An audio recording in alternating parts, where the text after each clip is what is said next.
शराब घोटाला मामले में फंसे मनीष सिसोदिया को अब तक जमानत नहीं मिली है।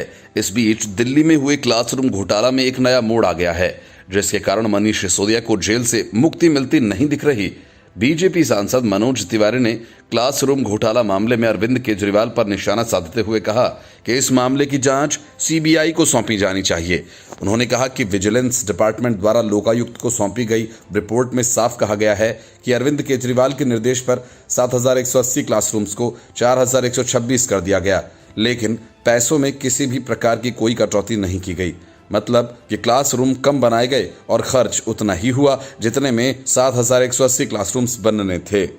इतना ही नहीं, 100 करोड़ से ऊपर के प्रोजेक्ट को कैबिनेट में लाया जाता है, फिर वह उपराज्यपाल के पास भेजा जाता है। लेकिन केजरीवाल के कहने पर पूरे प्रोजेक्ट को 16 छोटे छोटे भागों में बांट दिया गया और यह पूरा प्रोजेक्ट 19 अक्टूबर 2015 को तत्कालीन पीडब्ल्यूडी मंत्री सत्येंद्र जैन द्वारा ही अप्रूव कर दिया गया।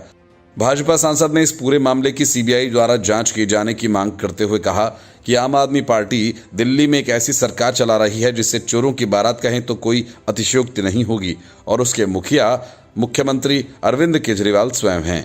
उन्होंने कहा कि दिल्ली में पैनिक बटन, डीटीसी बस खरीद, शीश महल, शराब, जल बोर्ड जैसे घोटाला करने के बाद शिक्षा के नाम पर बड़ी बड़ी बातें करने वाले अरविंद केजरीवाल के इशारे पर स्कूल के कमरे बनवाने में भी घोटाला कर दिया गया।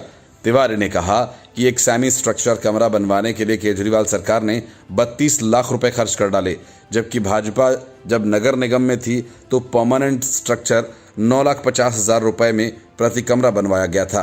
दिल्ली भाजपा के सचिव हरीश खुराना ने अरविंद केजरीवाल के जल्द सलाखों के पीछे जाने का दावा करते हुए कहा कि विजिलेंस डिपार्टमेंट ने जो लोकायुक्त को रिपोर्ट सौंपी है उसमें मुख्य रूप से 5 लोग शामिल हैं। पहले खुद अरविंद केजरीवाल, जिनके निर्देश पर घोटाले को अंजाम दिया गया। दूसरा, उस वक्त के तत्कालीन शिक्षा मंत्री मनीष सिसोदिया, तत्कालीन पीडब्ल्यूडी मंत्री सत्येंद्र जैन और बब्बर एंड बब्बर एसोसिएट शामिल हैं।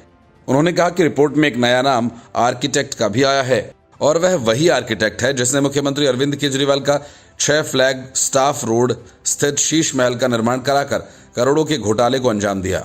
उन्होंने कहा कि अब अरविंद केजरीवाल को बताना होगा कि क्लासरूम घोटाले में जिनके भी नाम हैं उससे उनका क्या संबंध है।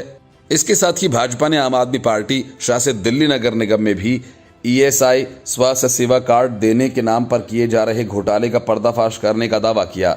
दिल्ली भाजपा प्रवक्ता प्रवीण शंकर कपूर ने दिल्ली की मेयर डॉक्टर शैली ओबेरॉय को पत्र लिखकर याद दिलाया कि अप्रैल 2023 में नगर निगम के जारी 2 श्रेणियों के लगभग 5,500 कर्मचारियों को ईएसआई स्वास्थ्य कार्ड देने की घोषणा की और अप्रैल से ही रुपए की कटौती शुरू कर दी गई। इन कर्मचारियों के वेतन से 150 रुपए ईएसआई कार्ड के नाम पर काटे जाते हैं, लेकिन 6 महीने बीत चुके हैं और ये कार्ड अभी तक चालू नहीं हुए।